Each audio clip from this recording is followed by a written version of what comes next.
The Formula One World Championship kicks off this weekend at Albert Park in Melbourne with the Australian Grand Prix.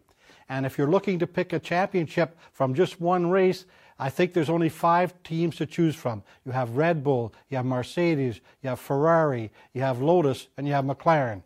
Everybody else has paid drivers, and they're just looking to watch what they're doing up front. As for drivers to pick for a world champion this year, well, I think you have to start with Sebastian Vettel. He has won the last 3 in a row. And though I think that Red Bull is not as strong as it was last year, my pick for the champion is Fernando Alonso with Ferrari. Last year, he almost pulled it off, lost it in the last 2 races with a Ferrari that really wasn't up to snuff. This year, the Italian auto giant says they got a better car to put on the track. And if they do, with Fernando behind the wheel, I think they'll win it all.